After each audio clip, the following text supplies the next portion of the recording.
1절로 7절까지의 말씀입니다. 구약성경 18페이지 창세기 15장 1절로 7절까지의 말씀. 혹시 실내 온도가 많이 좀 춥지 않으면 히터를 좀 꺼주시면 감사하겠습니다. 제가 하나님의 말씀을 봉독하겠습니다. 이후에 여호와의 말씀이 환상 중에 아브람에게 임하여 이르시되, 아브람아, 두려워하지 말라. 나는 내 방패요 너의 지극히 큰 상급이니라. 아브람이 이르되, 주 여호와여, 무엇을 내게 주시려 하나이까? 나는 자식이 없사오니 나의 상속자는 이 다메섹 사람 엘리에셀이니이다. 아브람이 또 이르되, 주께서 내게 씨를 주지 아니하셨으니 내 집에서 길린 자가 내 상속자가 될 것이니이다. 여호와의 말씀이 그에게 임하여 이르시되, 그 사람이 내 상속자가 아니라 내 몸에서 날 자가 내 상속자가 되리라 하시고, 그를 이끌고 밖으로 나가 이르시되, 하늘을 우러러 뭇별을 셀 수 있나 보라. 또 그에게 이르시되, 내 자손이 이와 같으리라.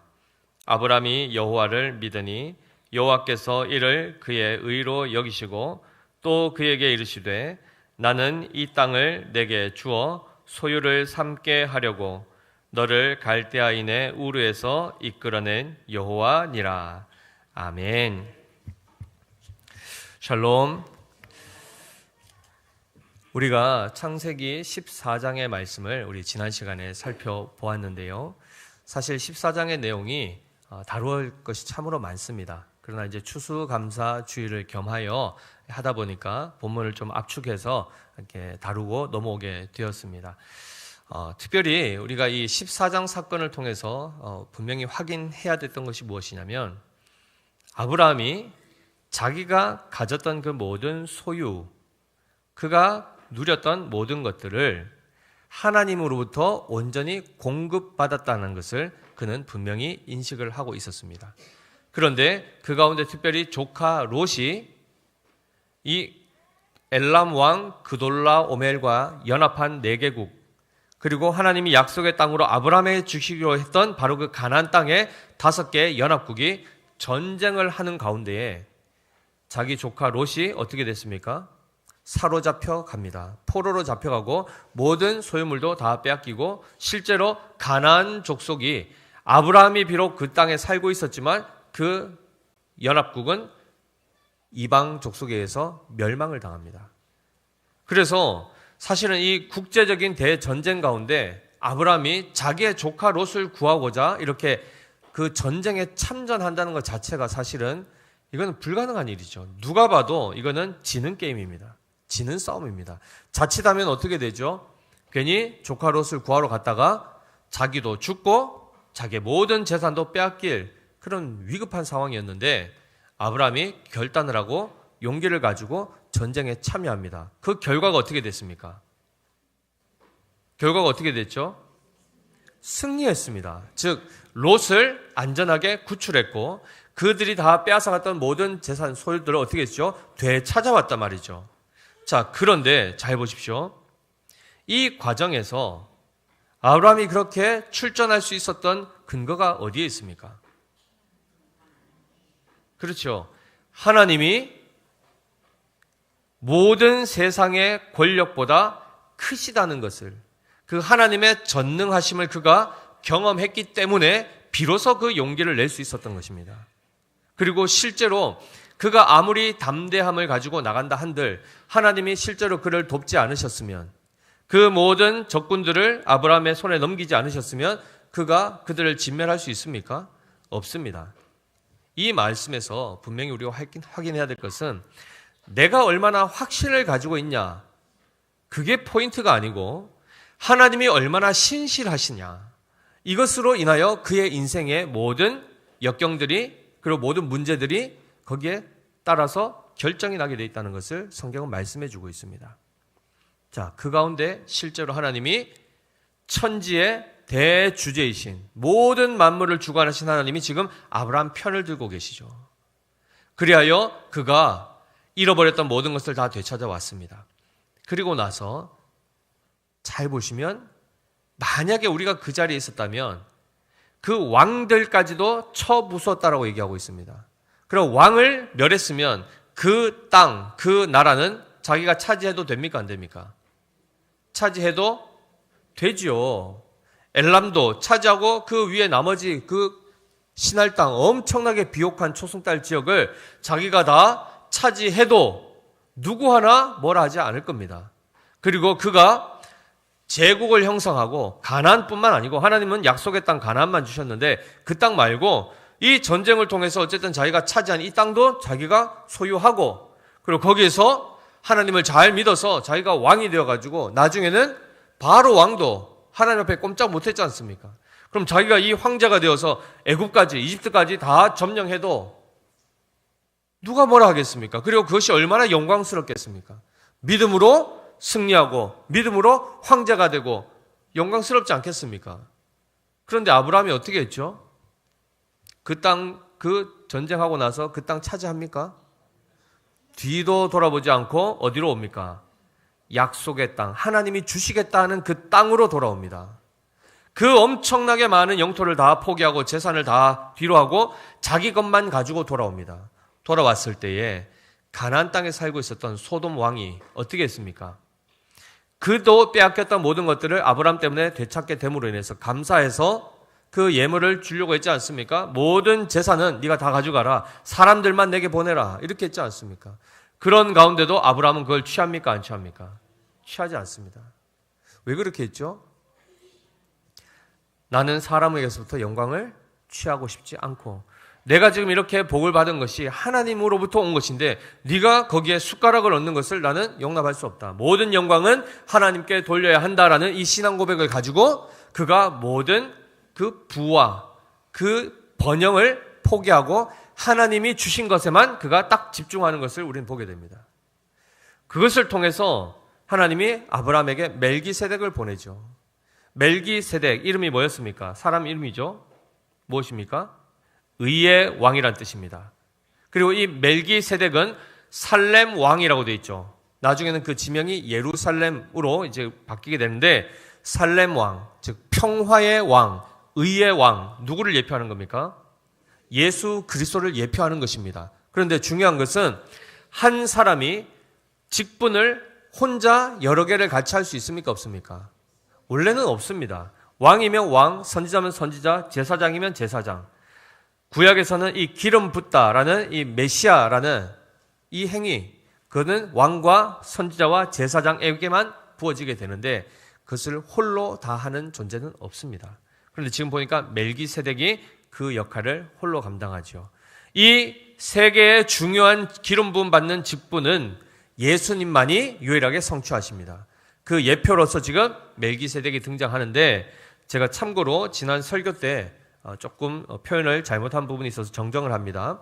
다윗 시대를 예로 들어서 이제 이 세 직분이 구분되어 있다라는 것을 말할 때 왕은 다윗이었고 선지자는 나단이었다라고 하면서 제가 제사장을 엘르아살이라고 이렇게 표현했습니다. 사실 이 부분이 좀 정정이 필요한데 다윗 시대는 사독입니다. 사독이 제사장을 역할을 하는데 사독의 뿌리가 엘르아살이고 엘르아살의 아버지가 바로 누굽니까? 모세의 형 아론입니다. 그래서 아론의 아들 엘르아살의 계보를 이은 그 후계의 제사장이 바로 사독입니다. 그래서 다윗 시대에는 엘르아살이 아니고 엘르아살의 자손인 사독이 이제 제사장의 역할을 이제 하게 됩니다. 이건 정정을 해드렸습니다. 자, 그래서 결국 그 멜기세덱을 만나자 아브라함이 거기에 11조를 바치게 되죠. 11조를 드린다는 것은 곧 그 대상이 나의 주님이시다, 나의 왕이심을 고백하는 행위입니다. 그러니 금액의 문제가 핵심이 아니고 그 대상이 누군지에 대한 인식이 더 중요한 겁니다. 그래서 우리가 예수님을 이해할 때 어떻게 이해해야 되죠? 나의 주님이시오, 나의 왕이십니다. 이렇게 고백하는 것이 합당하며 그분께는 반드시 그 신앙 고백을 따라 우리의 감사의 표로 무엇을 드리게 되어 있습니까? 예물을 드리게 되어 있습니다. 그게 바로 구약에서는 11조라는 개념으로 11, 숫자 11 아닙니다. 어떤 분은 11조라고 쓰는 분도 있습니다. 잘 모르니 10분의 1의 세금을 얘기하죠. 그죠? 그러니까 그 형태로서 왕에게 바치는 것이었는데 지금 우리는 단순히 구약의 제도를 율법을 지켜서 구원받는 차원에서 11조 드리는 건 아닙니다. 아닙니다. 우리는 우리의 목숨도 우리의 생명 전 삶을 한패 드리는 겁니다. 이해되셨죠? 그 가운데 그 신앙의 고백으로 하나님 앞에 드렸던 이 아브라함이 잘 보십시오. 바로도 하나님이 제압하셨고 이 연합국도 하나님이 제압을 하셔서 거기서 지금 아브라함을 지켜주셨단 말이죠. 그러면 이제 세상 무서울 것 있습니까? 없습니까?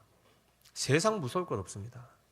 세상 무서울 것이 없는 이 상황에서 엄청난 재물도 재산도 많이 늘어났고 이제 더 이상 두려움 없이 그냥 그 풍요를 누리며 번영을 누리며 살아가면 되는데 오늘 15장에 보니까 그 아브라함에게 하나님이 지금 나타나십니다. 다시 아브라함에게 나타나셔서 말씀을 하시는데 그 내용을 보면 이렇게 되어 있죠. 이후에 여호와의 말씀이 환상 중에 아브라함에게 임하여 이르시되 그다음에 뭐라고 하셨습니까? 아브라함아 두려워하지 말라 라고 말씀하십니다. 이 표현이 자연스러우십니까? 지금 아브라함이 두려워하고 있습니까? 안 하고 있습니까? 두려워 안 하고 있다고 14장까지 봤는데 지금 보니까 15장에 와서는 아브라함이 두려워하고 있는 것처럼 보입니까? 안 보입니까? 보이죠. 우리가 보통 자녀들한테 공부하라는 얘기를 언제 하십니까? 공부 안 할 때 하죠. 그렇죠? 공부 열심히 하고 있는데 가가지고 뒤에 가지고 공부 안 하나 공부 좀 해라 이렇게 하는 부모님 없지 않습니까? 그러면 지금 아브라함한테 하나님이 나타나셔서 두려워하지 말라 이 말은 지금 아브라함이 뭐 하고 있는 겁니까? 지금 뭔가 두려워하고 있다는 것이죠. 그러면 우리가 생각할 때 15장까지 14장을 지난 이 시점까지 봤을 때 아브라함의 믿음 좋아 보입니까? 안 좋아 보입니까? 좋아 보이는데 믿음이 있으면 하나님을 신뢰하면 두려워할 필요가 있습니까? 없습니까? 없는데 왜 지금 아브라함에게 다시 두려움이 찾아왔을까요?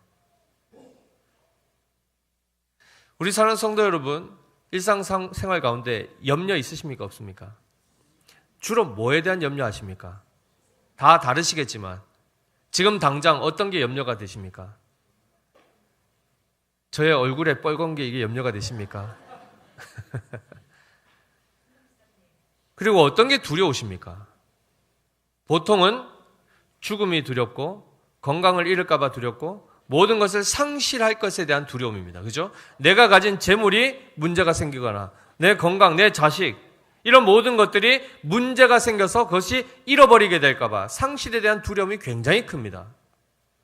그런데 아브라함을 보십시오. 지금까지 하나님이 그 모든 위기에서 건져주셨습니까? 안 건져주셨습니까? 건져주셨죠. 그러면 그 생생한 하나님의 역사함을 끊임없이 인식하고 기억하고 있을 때는 그가 두려워할 게 있습니까? 없습니까? 없습니다. 그런데 그렇게 잘 신앙생활을 하다가도 그 하나님이 마음속에서 생각 속에서 점점 멀어지기 시작하고 잊혀지게 되면 어떻게 될까요? 두려움이 사로잡히죠. 왜 그렇죠? 믿음이 흔들리기 시작하기 때문이죠.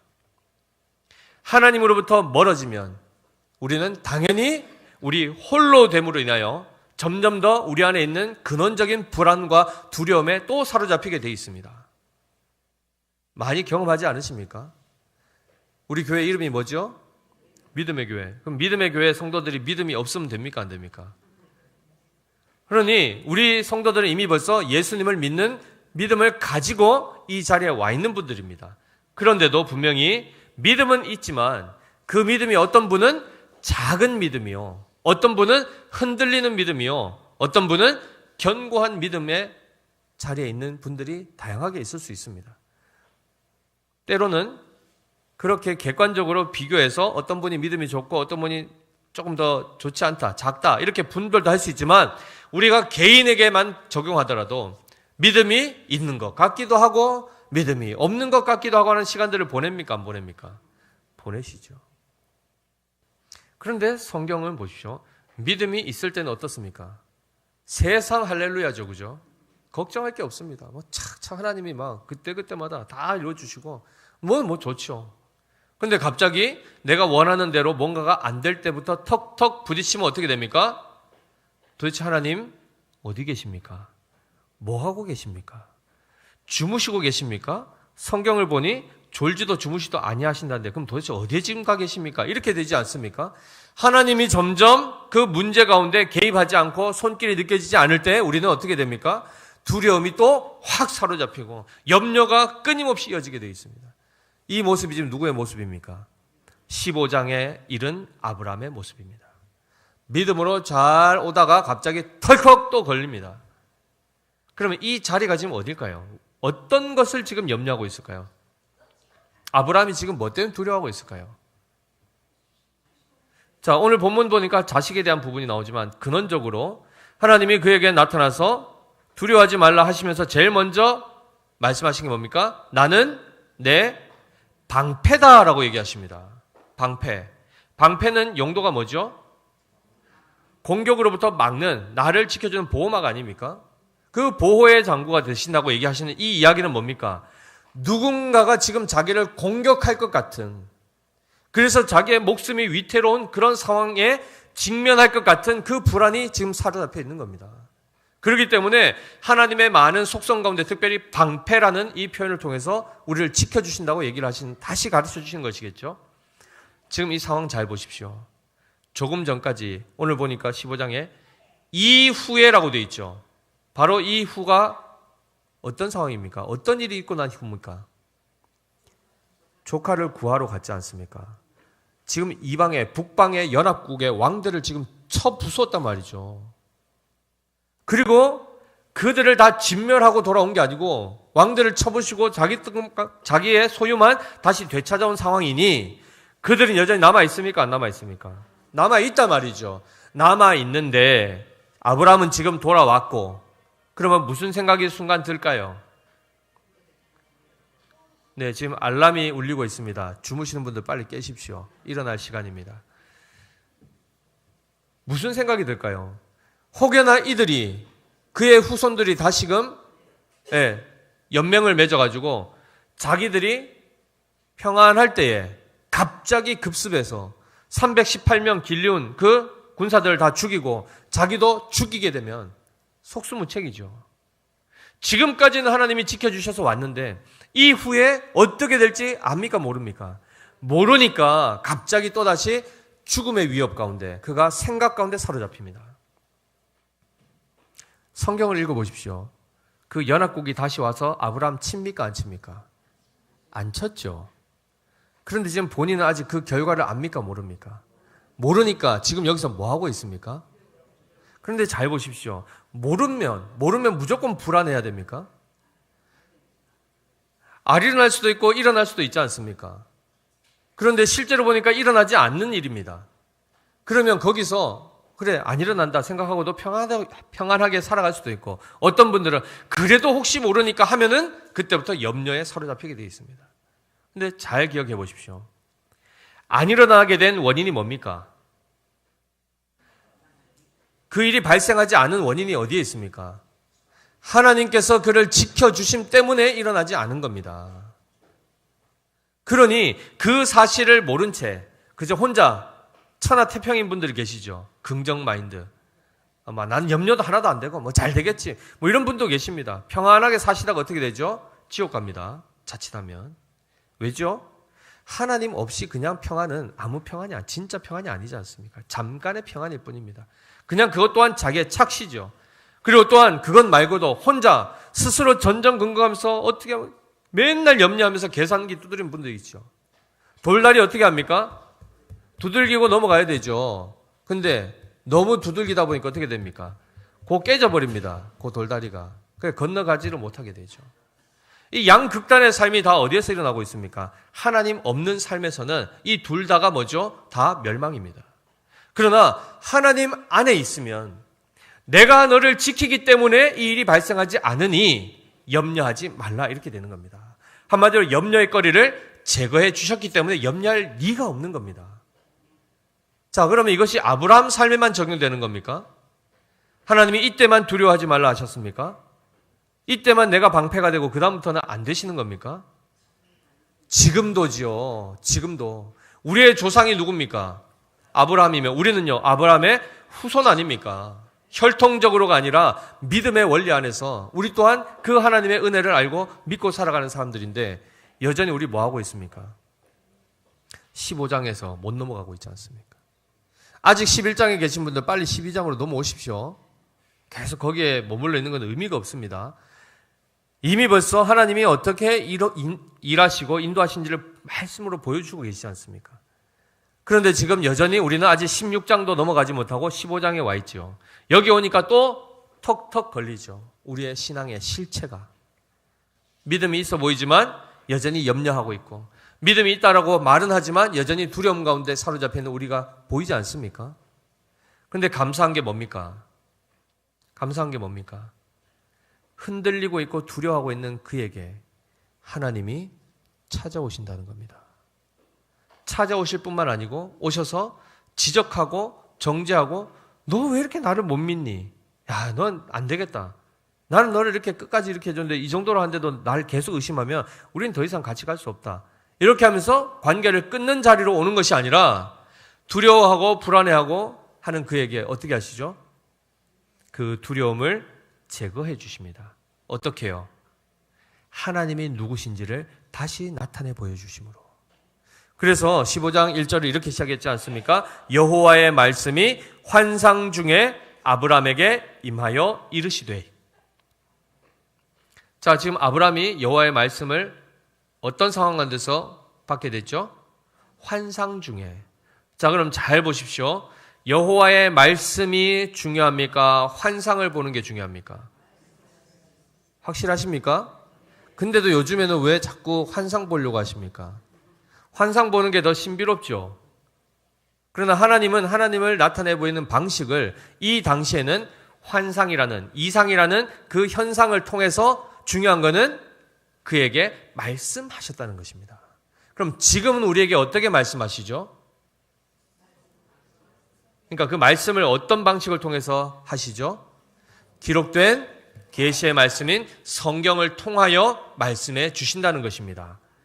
그러니까 환상이 핵심이 아니고 하나님의 말씀이 핵심이고, 기록된 이 형태, 어떤 형태가 중요한 게 아니고 그걸 통해서 하나님의 말씀을 받을 수 있으면 그것이 진정으로 하나님을 만날 수 있는 길이 되는 겁니다. 그러면 지금 보십시오. 이 계시의 말씀 안에 환상의 사건 담겨 있습니까? 안 담겨 있습니까? 환상의 사건이 담겨 있습니까? 안 담겨 있습니까? 담겨 있죠. 부활의 사건 담겨 있습니까? 안 담겨 있습니까? 다 담겨 있단 말이죠. 그러니 계시의 말씀을 통해서 우리는 하나님의 뜻을 발견할 수 있고 그 하나님이 어떻게 일하고 계신지를 깨달을 수 있단 말이죠. 그래서 실제로 하나님의 말씀을 다시금 가까이 하게 되면 어떻게 되죠? 우리 안에 있는 염려와 두려움이 사라지는 것을 보게 됩니다. 다른 것 해봤자 답 안 나옵니다. 머리 아무리 굴려봤자 답 안 나옵니다. 지금 아브라함이 다시 두려움에 사로잡힌 것은 결국 본질이 뭡니까? 자기 목숨입니다. 내 목숨 잃으면 어떡하지? 결국 그 자리입니다. 애굽에 가서 왜 속였죠? 아내를 거짓말로? 자기 목숨 잃을까 봐. 여전히 지금 아브라함이 제일 소중하게 생각하고 있는 게 뭐죠? 자기 생명입니다. 그런데 잘 보십시오. 하나님이 아브라함에게 갈대아 우르라는 그 우상 숭배하던 그 자리에서 건져내셨을 때 아브라함에게 뭘 주신다 했습니까? 약속의 땅, 보여줄 땅을 주시겠다 했고 또요, 후손을 주시겠다 했지 않습니까? 그러면 아브라함을 죽여가지고 답이 나옵니까? 안 나옵니까? 자, 아직 땅도 제대로 못 받았고 후손도 없는데 죽을 수 있습니까? 없습니까? 하나님의 계획만 제대로 이해해도 자기의 죽음은 어떤 상황이 펼쳐져도 죽을 수 없다는 것을 분명히 그는 깨달을 수 있었는데 그게 안 보이는 겁니다. 하나님의 약속의 말씀이 망각되는 순간 또다시 여전히 자기 생각에 사로잡히게 되는 겁니다. 이게 지금 보이십니까? 아브라함의 모습에서도 우리의 모습이 그대로 투영되어 있습니다. 자, 그러니 결국 그 목숨 때문에 염려하고 있었는데 하나님이 뭐라고 하시죠? 내가 너의 방패다. 내가 너의 방패가 되어주겠다. 그러니 그 두려움에서부터 벗어나라. 그러면 실제로 벗어나면 됩니다. 왜죠? 하나님이 내가 너의 방패, 내가 너의 보호자가 되어주겠다 하면 그 말씀을 선포하면 그대로 이루어지는 말씀입니다. 우리처럼 공수표 날리는 말이 아니란 말이죠. 이랬다 저랬다 뒤집는 말이 아니란 말이죠. 무엇이요? 하나님의 말씀은, 하나님은 약속하시면 반드시 지키시고 그 말씀은 말씀하신과 동시에 그대로 이루어지는 말씀입니다. 그렇기 때문에 실제로 이제는 아브라함이 자기의 목숨이 문제가 될 것에 대해서 염려할 필요 있습니까? 없습니까? 없다는 것입니다. 이것을 지금 하나님이 말씀해 주고 계십니다. 그리고 그 다음에 이어서 하는 말씀이 뭡니까? 나는 너의 지극히 큰 상급이니라, 이렇게 말씀하십니다. 자, 이 말씀은 또 뭐죠? 하나님이 너의 상급이 되어 주겠다라는 말씀 아닙니까? 그러면 이 상급이라는 건 뭡니까? 보통 보상이라고 되어 있는데 내가 노력하는 것에 대한 어떤 보답을 받는 것을 얘기합니다. 그러면 잘 보십시오. 무엇인가를 얻고자 해서 내가 뭔가를 내어놓는 이 과정이 인과응보의 과정인데, 잘 보십시오. 우리는 지금 무엇 때문에 수고하고 계십니까? 아침에 일어나서 뭐 하십니까? 특히 직장생활 하시는 분들 아침부터 일어나서 뭐 하십니까? 식사하고 출근하시죠. 하루 종일 그래가지고 고생하고 출근하고 돌아오면 한 달이 지나면 뭐가 옵니까? 월급이 들어옵니다. 자, 그러면 만약에 한 달 열심히 일했는데 월급 안 주면 그 다음 달 출근하십니까? 안 하십니까? 안 하시죠. 그러면 출근하는 이유는 뭐 때문에 하는 겁니까? 월급 받으려고. 그러면 돈은 왜 버십니까? 돈이 있어야 뭔가를 사고, 그죠? 거래 수단 아닙니까? 그걸 얻어서 내 생명도 유지하고 입을 것도 있고 이렇게 지금 다 연결된단 말이죠. 그러면 우리의 궁극의 자리를 가보십시오. 내가 일하는 거, 내가 무엇인가를 사서 먹고 입고 거하는 거 다 뭐 때문에 하는 겁니까? 궁극적으로 보니까 내 목숨 지키려고 하는 겁니다. 내 목숨 지키려고. 그러니 끝에 가봤더니 결국은 또 어디에 이릅니까? 자기 목숨입니다. 내 목숨 유지하려면 먹어야 되고, 그렇죠? 내 건강 유지하려면 먹어야 되고 입어야 되고, 이 모든 것들을 하려니까 돈이 필요하고, 그러니 또 내가 수고를 하고, 이게 지금 반복되는데 궁극의 자리가 결국은 뭐 때문에 한다고요? 내 목숨, 나를 지키기 위해서 우리가 부단히 이렇게 애쓴단 말이죠. 그런데 하나님은 우리에게 있어야 될 것이 나의 생명보다 더 중요한 게 있다고 얘기하는 겁니다. 왜요? 지극히 큰 상급이라고 하지 않습니까? 지극히 큰 상급. 돈도 우리의 유일한 최고의 가치가 아닙니다. 그 위에 우리의 생명이 있었단 말이죠. 그런데 그 생명보다 더 높은 가치가 있다는 겁니다. 우리에게 꼭 있어야 될 것. 뭡니까? 하나님이라는 것입니다. 하나님이시라는 겁니다. 쉽게 얘기하면 건강, 생명은 있는데 돈이 없어도 생명은 유지될 수 있습니다. 그렇죠? 그냥 덜 먹으면 되고 그냥 싼 거 먹으면 되죠. 그러니까 돈이 있어도 생명이 없으면 그 돈 뭐에 쓸모가 있겠습니까? 그러니까 돈조차도 가치로 따지면 생명보다 아래 단계에 있는 것입니다. 그러나 우리가 생명이 있다 하더라도 하나님과 끊어지면 그 생명이 무슨 의미가 있냐 말이죠.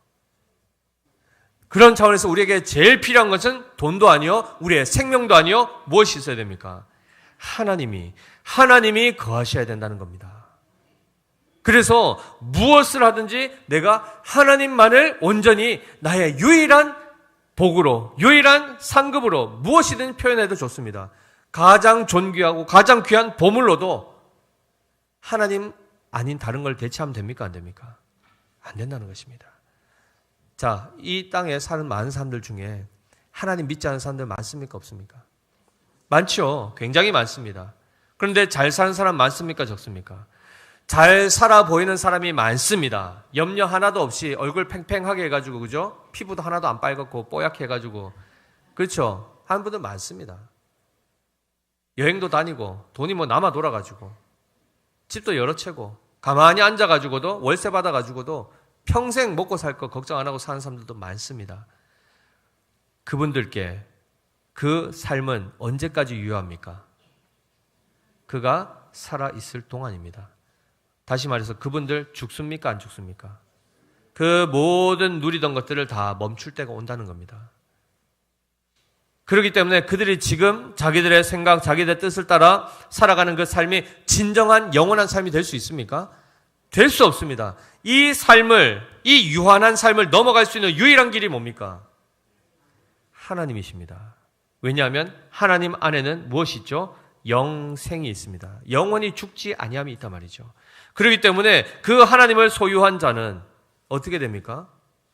계속해서 죽지 아니하고 살아갈 수 있는, 영생을 살 수 있는 그 근원이 하나님으로부터 온단 말이죠. 그러면 잘 기억해 보십시오. 지금 아브라함이 염려하는 것이 결국 자기의 목숨이었는데 하나님이 그의 목숨도 그의 생명도 하나님이 주셔야만 유지가 되는 것입니다. 그걸 지금 주시겠다는 것 아닙니까? 그러니 하나님이 우리 안에 거하시는 것이 우리에게는 진정한 복이라는 것입니다. 그리고 하나님은 자기 자신을 아브라함에게 주실 작정을 하셨고 이미 주고 계시고 앞으로도 영원히 그의 하나님이 되시겠다고 지금 선포하시는 것입니다. 그러면 이 약속은 취소됩니까? 안 됩니까? 우리가 하나님 앞에 성실하지 않더라도 신실하지 않더라도 하나님은 이 약속을 반드시 지키십니다. 그 약속 때문에 우리는 영생하게 되는 것이고 진정한 평강 가운데 두려움 없이 살아갈 수 있게 되는 것입니다. 아멘이시죠? 자, 근데 여기서 한 가지 더 살펴야 됩니다. 아브라함이 지금 그 문제를 넘어서서 또 염려하는 것이 하나가 더 있었죠. 그것이 바로 2절에 나옵니다. 같이 읽어보겠습니다. 아브라함이 이르되 주 여호와여 무엇을 내게 주시려 하나이까? 나는 자식이 없사오니 나의 상속자는 이 다메섹 사람 엘리에셀이니이다. 이렇게 얘기합니다. 자, 한 가지 더 염려하죠. 뭡니까? 하나님이 내 목숨 지켜주시고 내 사는 동안에는 그렇게 해주신다는데 그렇게 해서 쌓아놓은 이 어마어마한 재산과 재물들 이거 어찌할 거냐는 거예요. 자기가 떠나고 나면. 이게 떠나고 나면 어떻게 될 겁니까? 일생 동안 열심히 수고해가지고 트럼프 아파트도 사고 그렇죠? 통장에 한 잔고도 한 10억쯤 모아놨는데 덜컥 어느 날 이제 내가 시한부 선고를 받고 다음 달이면 떠나야 된다. 그럼 이거 어떻게 할 겁니까 당장? 그러면 이게 한 달 동안 뭐 하느라고 바쁘시겠습니까? 이거 처분하느라고 바쁘시겠죠. 보험 든 분들은 그거 다 어떻게 해서 또 수여해 줄까? 그 사람들 찾고 이거 처분하기 급급한데 중요한 거는 물려줄 사람이 없네. 그럼 이거 다 어떻게 됩니까? 다 어떻게 될까요? 국고로 환수되겠죠. 사회로 그냥 흩어지겠죠. 그렇게 되기를 바랬어서 지금까지 그렇게 모아놓고 싸우셨습니까? 밥 먹으러 가서 밥 한 번 안 내고 차곡차곡 모아가지고 이렇게 살으셨습니까? 그 모든 것들 한순간에 다 날아갈 수도 있는 겁니다. 그런데 잘 보십시오. 아브라함도 지금 그 고민하고 있는 겁니다. 하나님이 주신 재물 때문에 엄청나게 지금 부가 축적되어 있는데 내가 죽고 나면 이거 누구한테 물려주는 거죠. 이거를 이어받을 지금 상속자가 없다는 것 때문에 지금 아브라함이 또 고민에 빠진 겁니다. 그런데 그 이야기를 하면서 아브라함이 한 가지 대안을 딱 하나님 앞에 내놓죠. 뭡니까? 하나님이 지금까지 내게 자식 주신다 해놓고는 아직 안 주셨는데 기다리다 도저히 못 기다리겠습니다. 일단 이렇게 하시죠. 하나님. 이 다메섹 사람 출신인데 내가 정말 신임하는 사람이 있습니다. 요 엘리에셀이라는 사람인데 이 사람한테 그냥 넘기고 우리 끝냅시다. 더 주시겠다 하는 말 계속 말만 하고 안 주시는데 그냥 이 사람한테 넘기고 저는 좀 염려 좀 안 했으면 좋겠습니다. 지금 이 얘기를 하는 겁니다. 아브라함이 짜낼 수 있는 최고의 답이 뭐였습니까? 다메섹 사람 엘리에셀입니다. 그런데 엘리에셀이라는 이 단어, 이 이름 뜻을 혹시 아십니까? 에벤에셀 들어보셨죠? 에벤에셀이 뭐였습니까? 에셀이 도움입니다. 에벤 돌입니다. 도움의 돌. 그래서 기념비로 세웠죠. 하나님이 우리를 도우셨다. 그러면 엘리에셀은 뭡니까? 에셀 똑같죠? 도움입니다. 엘 하나님이죠. 엘리 그의 하나님이 도움이시다. 즉 그의 도움은 하나님이시다. 이 뜻입니다. 그러니 이 엘리에셀도 신실하죠. 그죠? 믿음 있는 사람입니다. 그러나 혈통입니까? 아닙니까? 그에게서 난 사람입니까? 아닙니까? 그에게서 나지 않았습니다. 엄밀히 얘기하면 타인입니다. 지금 이 하나님께서 그에게 소유로 주셔서 결국 그것을 통하여 하나님의 사람이 그것을 누리며 관리하도록 하기 위해서 이 모든 것들을 지금 채워주고 계시는데 이게 지금 누구에게 넘어갈 판입니까? 엘리에셀에게 넘어갈 판입니다. 그런데 아브라함이 아무리 눈치껏 찾아봐도 이 모든 것을 잘 관리할 사람은 이 사람밖에 없는 거죠. 그러니 어떻게 했습니까? 그에게 주겠다라고 하나님 앞에 통보합니다. 그랬더니 하나님이 뭐라고 하십니까? 하나님이 그거 안 된다라고 얘기하시기 전에 아브라함이 한 번 더 하나님 앞에 이렇게 얘기합니다. 3절 같이 읽어보겠습니다. 시작. 아브라함이 또 이르되 주께서 내게 씨를 주지 아니하셨으니 내 집에서 길린 자가 내 상속자가 될 것이니이다. 자, 맞습니까? 안 맞습니까? 이 사실. 이 내용이 맞습니까? 안 맞습니까? 맞잖아요. 하나님이 안 주셨잖아요. 지금 씨를. 그래서 어떻게 합니까? 안 주신 건 사실인데 그 다음에는요. 하나님이 영원히 안 주십니까? 하나님은 분명히 하나님의 때에 그가 그것을 받을 만한 때에 예비하고 계시고 반드시 주시는데 아브라함은 지금 달라는 거 아닙니까? 지금. 하나님은 기다려라 라고 얘기하는 이 과정입니다. 그러면서 지금 안 주시니까 뭐라고 합니까? 그러니까 그냥 이 사람 합시다 이렇게 하죠. 자, 지금 하나님의 나라를 세워가는 데 있어서 하나님의 뜻대로 되고 있습니까? 지금 아브라함이 자꾸 또 자기의 뜻을 잘 밝히고 있습니까? 원래 어떻게 살아가야 되죠? 아브라함은 하나님의 말씀을 따라 살아가는 겁니다. 거기에 순종하여 살아가는 삶이 그에게 진정한 복인데 잘 해오다가 어떻게 됐죠? 염려 두려움에 딱 사로잡히고 잘 해오다가 자기 의견을 또 이렇게 쓱 내놓기 시작하죠. 자기 고집, 자기 판단, 자기 결정이 나오면 하나님의 나라는 오히려 세워지지 않게 됩니다. 그때 하나님이 어떻게 하십니까? 네 하고 싶은 대로 해라 이렇게 안 하죠. 야, 네가 참 기특한 생각을 했구나. 그래, 네가 원하는 대로 내가 해주마 이렇게 하십니까? 그렇게 안 하십니다. 어떻게 하셨습니까? 4절 같이 읽습니다. 시작. 여호와의 말씀이 그에게 임하여 이르시되 그 사람이 내 상속자가 아니라 내 몸에서 날 자가 내 상속자가 되리라 하시고. 아멘. 자, 하나님은 이미 하나님의 큰 계획을 다 가지고 계십니다. 그리고 그 시점은 하나님이 우리에게 알려주지 않을 때가 많습니다. 왜 그럴까요? 지금 아브라함이 하나님 앞에 원하는 건 뭐죠? 재산도 주셨고 생명도 지켜주셨다 하셨는데 이거를 이어받을 후계자가 없습니다. 이건 이제 지금 앞으로는 어떻게 할 겁니까? 여기에서 자기가 털컥 걸렸단 말이죠. 그러니 하나님 주신다 했으면 빨리 좀 주십시오. 우리 특별히 한국 사람들 빨리 그죠? 빨리 좀 주십시오. 아브라함에게서 지금 후사가 지금 주어지는 게 아브라함에게는 유일한 관심입니다. 결국 그의 관심이 어디 있다는 겁니까? 재물에 있는 겁니다. 자기의 소유물에 있는 겁니다. 자기의 생명과 자기의 재산, 이걸 어떻게 지킬까? 여기에 온 관심이 있죠. 그러니 빨리 지켜져야 자기가 근심 안 할 것 같으니까. 하나님은 우리가 지금 거기에서 하나님의 뜻만 깨달으면 자유할 수 있고 염려 안 할 수 있는데 그거는 제껴놓고 그거 말고 그냥 계속해서 지금 내 생각 요것만 해결해 주면 다 풀려질 것 같다는 이 생각을 가지고 하나님을 씨름한단 말이죠. 아브라함의 모습이 누구의 모습 같이 보이십니까?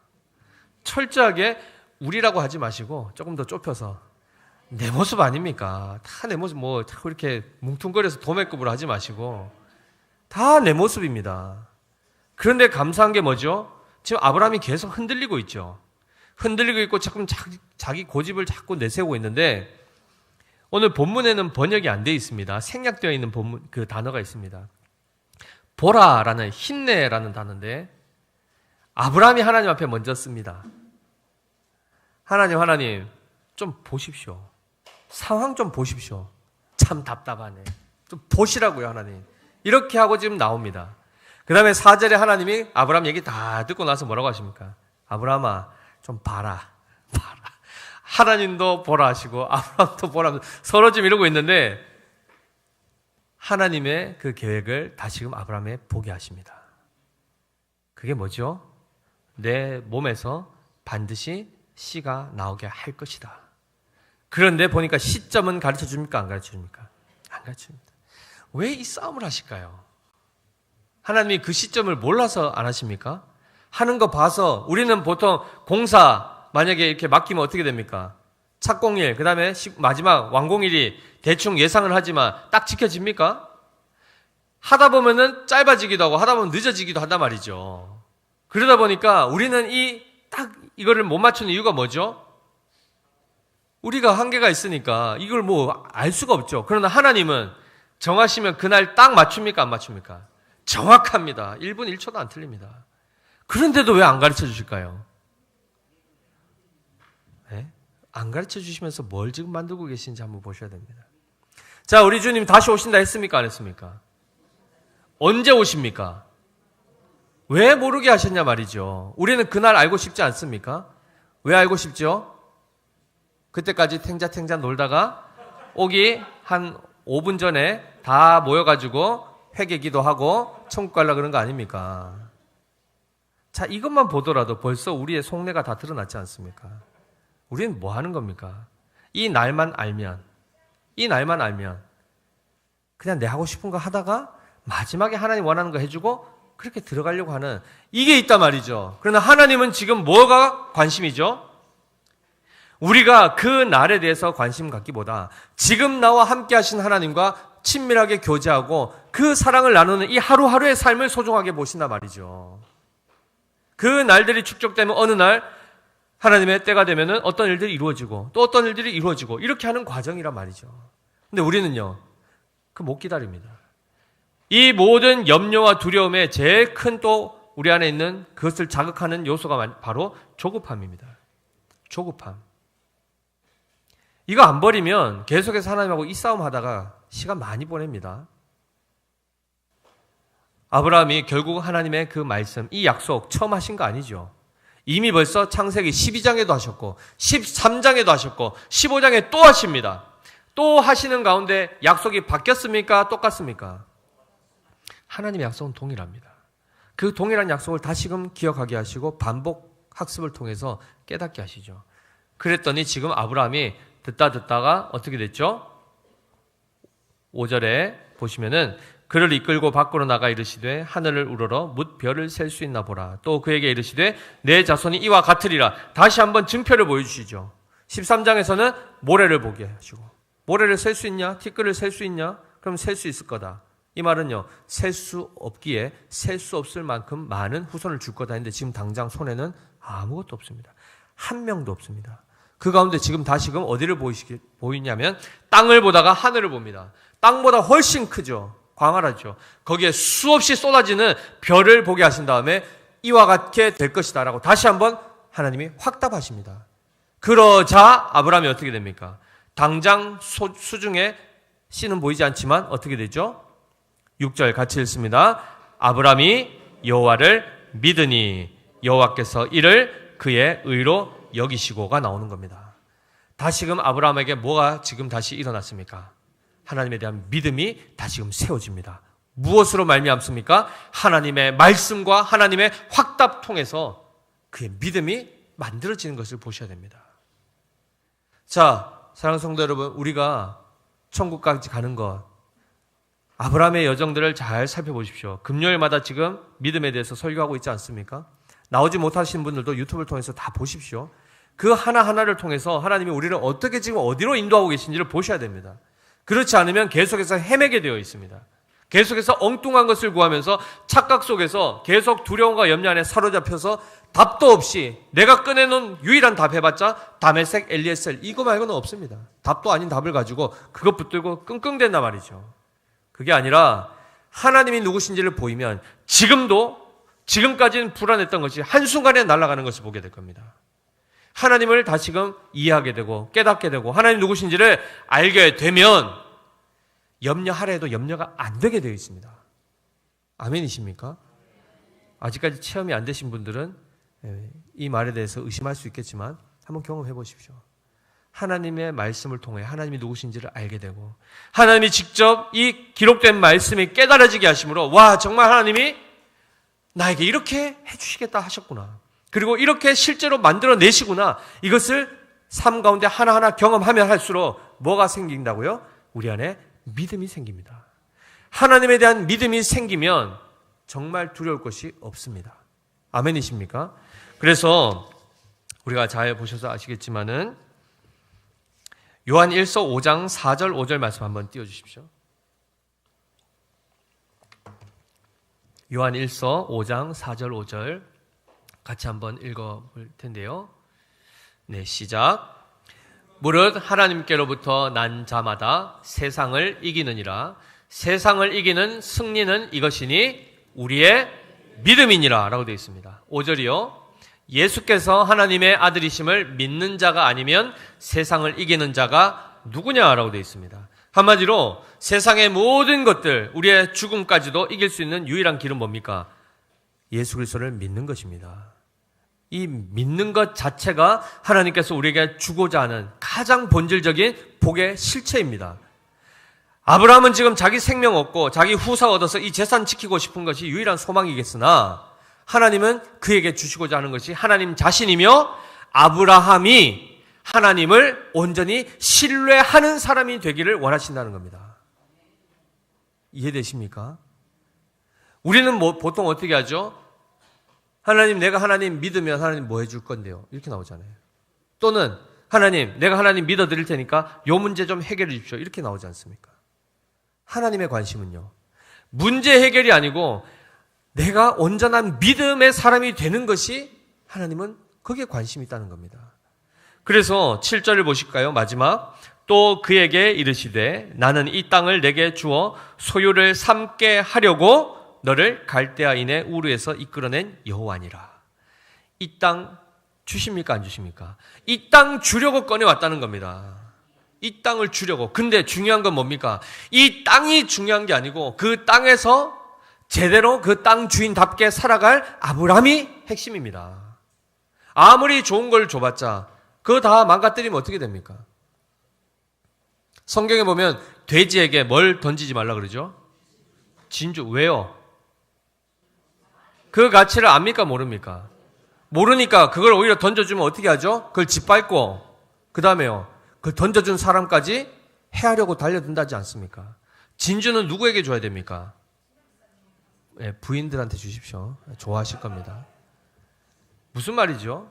진정으로 가치 있는 것을 깨닫지 못하면 거기에 대해서 우리는 오히려 그것을 다 찢어버린단 말이죠.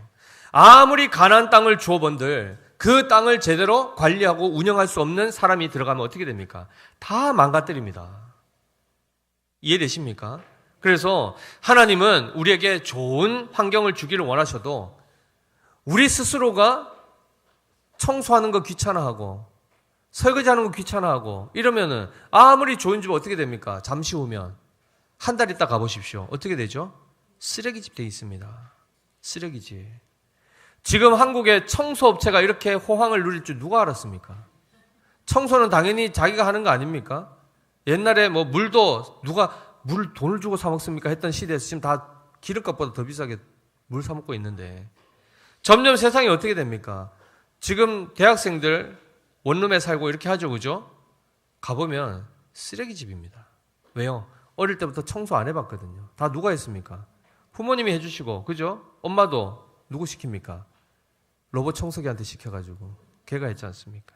자, 문제는 뭐죠? 그것을 누릴 만한 사람이 안 되면, 그 수준과 실력을, 자격을 갖추지 않으면 그 모든 환경을 어떻게 합니까? 에덴 동산을 주어도 하나님을 신뢰하지 않으므로 에덴 동산을 저주 아래 누게 한 게 바로 아담 아닙니까? 아브라함도 마찬가지입니다. 약속의 땅을 준들 거기서 우상 숭배하고 하나님 떠나서 여전히 세상의 것들을 추구하며 살아가면 그 땅이 무슨 하나님의 나라가 되겠습니까? 그러니 하나님은 반드시 우리에게 하나님의 나라를 주시고 하나님의 나라를 세우실 것인데, 그러기 위해서 지금 하고 계시는 일의 핵심이 뭐냐면 하나님의 사람을 만드시고 계신다는 겁니다. 우리로 하여금 믿음의 사람이 되게 하신다는 겁니다. 그리고 그 믿음의 사람은 우리가 스스로 그냥 만들어내는 것이 아니라, 노력해서 오는 게 아니고 하나님이 그 믿음을 일으키신다는 겁니다. 어떤 방식으로요? 말씀으로 찾아오심으로. 사랑하는 성도 여러분, 실제로 이 원리 안에서 자라나게 됩니다. 말씀의 씨가 우리 안에 딱 떨어졌을 때, 즉 복음 전파자들 통하여 복음을 들었을 때에 비로소 그때 성령께서 역사하시면 예수님에 대한 이해가 생기고 내가 정말 죄인이었구나, 내가 정말 죽으리를 위해서 사망을 향해서 달려가는 인생이었구나를 깨달아지게 된단 말이죠. 그 시작점이 복음의 말씀의 씨앗의 형태로 주어집니다. 그 다음에 어떻게 됩니까? 계속해서 그 말씀의 은혜 안에 거하게 되면 될수록 그 믿음이 자라가게 되어 있습니다. 이해되십니까? 그러니 화분을 이번에 우리 위임식 하면서 많이 가져왔죠, 그죠? 가만히 저 놔두고 보고만 있으면 한 달 뒤면 어떻게 됩니까? 다 죽죠. 그거 어떻게 아십니까? 그럼 살리려면 어떻게 해야 됩니까? 물 주고 양분 주고 해야 되는 거 다 아시면서 우리 자신의 믿음이 자라기 위해서는 물 주고 양분 주십니까? 왜 또 말씀을 안 하십니까? 물 마시고 양분을 받아야 되죠. 영혼을 살게 하는 생수요. 그 다음에 그 양식이 뭡니까? 떡과 포도주라는 차원에서 예시되었던 그리스도 자체이십니다. 예수 그리스도가 우리에게 생명수가 되고 예수 그리스도께서 우리의 영원한 생명의 양식이 되신단 말이죠. 그런데 그 주님을 계속해서 멀어가고 그 주님과는 관계없이 살아가면 당연히 염려와 두려움, 말 안 해도 다 나타나게 되어 있습니다. 다시 말해서 우리 안에 염려가 생기고 고민이 생기고 두려움에 사로잡혔다. 그 원인이 뭐죠? 내가 지금 하나님의 은혜에서 벗어나 있구나. 내가 지금 하나님을 멀리하고 있구나. 이걸 깨달으셔야 됩니다. 그러면 그 원인이 정확하게 진단이 되었으면 처방전은 뭡니까? 처방전은 뭡니까? 말씀으로 하나님과 함께 다시금 가까워지는 이 삶을 사셔야 되는 겁니다. 그러면 해결이 된다니까요. 해결이 됩니다, 실제로. 저는 염려와 두려움이 있어 보이십니까? 안 보이십니까? 피부 뻘개가지고. 근데 저는 사실 이런 것 때문에 사실 제가 개인적으로 염려하지는 않습니다. 하나님이 야곱도 나중에 보시겠지만은 믿음 때문에 환도뼈를 치시잖아요. 그때부터 장애가 된 장애 등급을 받습니다. 잘 믿었다가 불구된다고요. 멀쩡했을 때보다 오히려 불구되어서 신앙이 더 좋으면 하나님이 불구를 만드신단 말이죠. 중요한 건 내가 불구냐 아니냐가 아니고 내 안에 믿음이 제대로 돼 있냐 이거 하나면 됩니다. 그런 차원에서 얼굴이 뻘겋든 시커멓든 그게 지금 중요한 게 아니고 내가 모든 상황을 초월해서 정말 그 신실하신 하나님 한 분만을 온전히 신뢰하고 의지하고 믿고 있느냐 이 싸움을 하는 겁니다. 그래서 하나님이 보실 때 지금 제일 이야기 가운데 제일 핵심이 뭡니까? 6절 아닙니까? 아브라함이 여호와를 믿으니 여호와께서 이를 그의 의로 여기셨다. 옳다, 이거다, 이 삶이야. 이게 뭐죠? 땅이요, 자손도 아니요, 생명도 아니요, 하나님을 믿는 믿음이 내 안에 있구나. 이거 하나입니다. 그래서 우리가 끝으로 잘 보십시오. 우리 로마서 1장 5절 6절에도 이렇게 되어 있습니다. 그로 말미암아 우리가 은혜와 사도의 직분을 받아 그의 이름을 위하여 모든 이방인 중에서 믿어 순종하게 하나니 너희도 그들 중에서 예수 그리스도의 것으로 부르심을 받은 자니라. 하나님께서 우리에게 목적하시는 것, 복음을 통해서 결국 하고자 하는 것은 순종의 사람이 되게 하시는 건데 믿어 순종케 하는 일이 사도 바울의 사역의 핵심이었습니다. 요한복음 6장 27절에서 29절 말씀 한번 띄워주십시오. 같이 읽어보겠습니다. 시작. 썩을 양식을 위하여 일하지 말고 영생하도록 있는 양식을 위하여 하라. 이 양식은 인자가 너희에게 주리니 인자는 아버지 하나님께서 인치신 자니라. 그들이 묻되 우리가 어떻게 하여야 하나님의 일을 하오리까? 29절은 외우십시오. 시작. 예수께서 대답하여 이르시되 하나님께서 보내신 이를 믿는 것이 하나님의 일이니라 하시니. 정확하게 나와 있죠. 우리가 생명을 얻고 하루하루 이렇게 눈뜨고 생활할 때 제일 중요한 이 삶에 무엇을 위해 살아가는가? 하나님이 보내신 자, 예수 그리스도를 믿는 그 삶, 그것 하면 됩니다. 하나님을 믿고 사랑하라고 이 생명을 주셨단 말이죠. 믿음 이용하지 마십시오. 믿음은 뭔가 다른 걸 얻기 위해서 수단으로 내놓는 게 아니고 내가 하나님을 믿을 수 없던 그 자리에서 지금 하나님을 믿고 의지하며 살아갈 수 있는 이 상태가 된 것, 이것이 복임을 기억하고 오늘도 눈 뜨면 나는 오늘도 하나님 믿고 의지하고 하나님과 동행하며 살리라. 하나님 사랑하며 이 하루를 보내리라. 그거 하시면 됩니다. 그거 하시면. 그렇게 되면 어떻게 되는가? 아까 하늘에 별을 보게 하셨죠, 그죠? 다니엘서 12장 3절에 이렇게 말씀합니다. 같이 읽어보겠습니다. 시작. 지혜 있는 자는 궁창의 빛과 같이 빛날 것이요 많은 사람을 옳은 대로 돌아오게 한 자는 별과 같이 영원토록 빛나리라 입니다. 아멘이시죠? 사랑하는 성도 여러분, 세상은 다 염려와 두려움 가운데 지금도 살아갑니다. 우리는 세상이 주는 그런 평안이 아닌 영원한 평안을 예수님 때문에 누리고 있습니다. 평안이 목적이 아닙니다. 예수님과 함께함이 목적입니다. 그분을 믿고 의지하고 살아가십시오. 그러면 실제로 염려하지 않게 됩니다. 오늘 이 말씀을 통하여 하나님이 의롭다, 옳다, 그래 잘하고 있다라고 인정받는 그 삶이 뭔지를 정확하게 깨달으셔서 우리의 생각 가지고 자꾸 뭘 답을 찾아가지고 하나님 옆에 내놓고 합격받으려고 하지 마십시오. 그거 아무 의미 없습니다. 모여가지고 사람들끼리 모아서 답을 내봤자 답 안 됩니다. 우리 못 고칩니다. 그러나 하나님 한 분께로만 가면 다 회복이 되게 되어 있습니다. 오늘도 우리가 정말 아브라함의 믿음, 그 믿음을 그대로 이어받는 자로서 15장 넘어가야 됩니까? 안 넘어가야 됩니까? 15장 넘어가야 됩니다. 오늘의 키포인트는 뭐죠? 목숨과 재물, 이거 잃어버릴까봐 염려와 두려움에 사로잡혔던 그 자리를 벗어나는 겁니다. 하나님 한 분만으로 충만해지고 만족해질 때 그 모든 것이 없어질 뿐만 아니라 진정으로 생명 주신 그 가치를 따라 제대로 살아가는 하루하루의 삶이 된다는 것입니다. 아멘이시죠? 하나님 우리에게 영원한 나라를 주실 겁니다. 우리 다 천국 들어갈 겁니다. 그러나 들어가서 엉뚱한 짓 하지 않도록 지금 우리를 빚어가십니다. 오직 순전히 조건과 환경과 관계없이 하나님 한 분만을 온전히 신뢰하는 그 믿음의 자리로 다 나아가시는 우리 믿음의 교회 성도들 되시기를 예수님 이름으로 축복합니다. 기도하겠습니다.